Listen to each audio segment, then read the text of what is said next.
Barack Obama's call for change, and that's the big word still here in Washington, propelled him to the White House. In 6 days, it's all up to him to make that change happen. How's he going to do it? How's he going to show it? How's he going to convince America we're on the move? Chuck Todd is NBC News chief White House correspondent and political director. He's also the co-author of the big new book, How Barack Obama Won.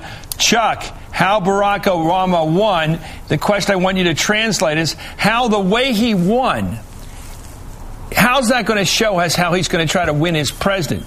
Big, iconic events, lots of pictures. How's he going to show us and sell us on his change? Well, I want to take you back to February 10th, 2007. Springfield, you were there, very cold. He did something that what presidential candidates in the past had done a lot of. Gave a reason for why he was running for president.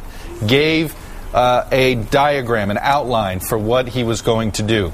Obviously, speech making is a very important tool to Obama, and I think that is the first hint. But the reason I want to take you back there is that you do not have a comparative event for Hillary Clinton or John McCain, the candidates that finished second and third in this race for the White House.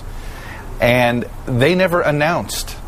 They never gave an announcement speech. They never gave the organizing theory as to why they wanted to be president. Barack Obama went out there and told the country why he wanted to be president. He defined what change was between himself and Bush.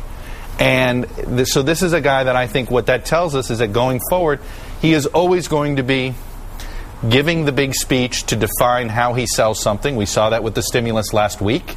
He gave a speech to try to outline exactly how it's going to be, and he's always going to try to have a message that he's pushing, and that it's going to be a complete thought. I don't think you will see him be herky-jerky about things. I think there'll be the big idea. He may quibble with the details, and he may change the details and try to sell it, but there'll always be sort of this initial organizing principle that you'll be able to see. There isn't going to be a lot of shock about where he goes with something when it's policy. I mean, we saw it. This isn't going to be like Bill Clinton, where one minute he's going to be doing this and the next minute he's going over here and doing that. I think this guy, there's a reason the phrase "no drama Obama" became so popular with those that covered him and those inside the campaign. They telegraph everything. There aren't surprises with him. You're so smart. You know, that reminds me of Bill Clinton, not to knock him because he's brilliant in many ways and did a lot of good things, but Bill Clinton, it should have been, his salesmanship should have been something like those old drugstores that said sundries and notions on the outside. It was a bunch of different things. You know, it was a variety store. But it didn't, let me go back to this because I thought it was interesting. Whatever he's doing right now, 71% of the American people, according to our NBC poll, think he's doing a bang-up job in this transition. Let me ask you about the big questions coming right now tonight.